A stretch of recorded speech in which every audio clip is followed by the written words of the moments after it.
15টা বছর পার করলাম, তবুও মা ডাক শুনতে পারলাম না। কথাটা শুনে যেন বুকের ভেতরটা কেমন মোচড় দিয়ে উঠল। আসসালামু আলাইকুম। একটা মেয়ে তখনই নারীত্বপূর্ণ হয় যখন সে মা ডাক শোনে। মা হওয়ার যে অনুভূতিটা আর আনন্দ, তা কাউকে কখনোই বোঝানো সম্ভব না। যখন একটা মেয়ের সন্তান হয় না, তখন সে বোঝে কতটা কষ্ট এই সমাজে বা তার পরিবারে কতটা কষ্ট সহ্য করতে হয়। সে নিজেকে সবসময় কতটা অসহায় মনে করে। এমনকি বাড়িতে আত্মীয় স্বজন আসলে তারা খোঁচা মেরে কথা বলতে দ্বিধাবোধ করে না। এমনকি তার স্বামীকে দ্বিতীয় বিয়ে করানোর কথাটাও তারা তার সামনে বলতে লজ্জাবোধও করে না। আমি যখন আমার ছেলেকে স্কুলে নিয়ে যাই, তখন স্কুল থেকে আমি আর বাসায় আসি না। যেহেতু আমার ছেলেটা ছোটো, তাই আমি স্কুলে বসে থাকি। ওইখানে একটা ভাবির সাথে আমার পরিচয় হয়। তার বিয়ে 15 বছর, কিন্তু তার কোনো সন্তান হয় না। কত ডাক্তার কবিরাজ কত কিছুই না করলো, তবে কোনো সমস্যা ধরা পড়ে না, কিন্তু তাদের বাচ্চা হয়।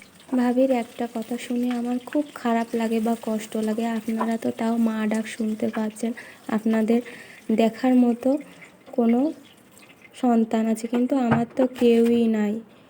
কত কষ্ট সহ্য করে একটা ফ্যামিলিতে আমাকে থাকতে হয়, এত কাজ করি, এত কষ্ট করি, তবুও শুনতে হয় আমার সন্তান হয় না। এর থেকে মেয়েদের কষ্টের আর কোনো কিছুই হয় না।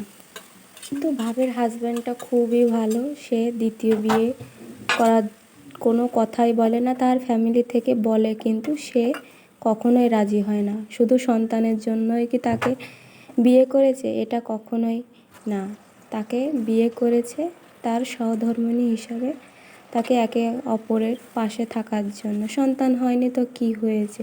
তাই কি আরেকটা বিয়ে করা লাগবে? ভাবি তার ননদের 2 ছেলেকে মানুষ করে। ছোট ছেলেটা আমার ছেলের সঙ্গে পড়ে, সেই সূত্র ধরে ভাবির সাথে আমার পরিচয়। কতটা ভালো মনের মানুষ না হলে ননদের সন্তানকে এভাবে নিজের সন্তান বলে মানুষ করে? তবুও তার মনের ভিতরে একটা আক্ষেপ, যদি নিজের সন্তান থাকতো তাহলে কতই না ভালো হতো। তবুও পরের সন্তানকে সে নিজের সন্তান হিসাবেই দেখে। বড় হয়ে ওই সন্তান কি নিজের সন্তানের মতো দায়িত্ব পালন করবে? আমার তো মনে হয় কখনোই করবে না। নিজের সন্তানরা তার বাবা মার দায়িত্ব পালন করে না, তো সে তো পরের সন্তান। তবে কিছু কিছু ক্ষেত্রে হয়, খুবই রেয়ার।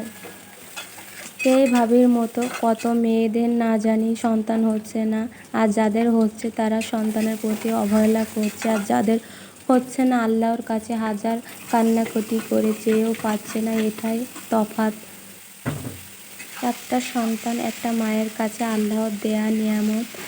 যার সন্তান আছে সে জানে সন্তানের প্রতি কতটা ভালোবাসা থাকে, আর যার নাই সে সব সময় কান্নাকাটি করে, আল্লাহ আমার যদি একটা বাচ্চা কাচ্চা থাকতো। দেখেন, এই ভাবির কথায় চিন্তা করেন, 15 বছর বিয়ে হয়েছে, তবুও সন্তান নেই। এখনও তার মনে কতটা আক্ষেপ। সন্তান যার নাই সেই বোঝে কতটা কষ্ট।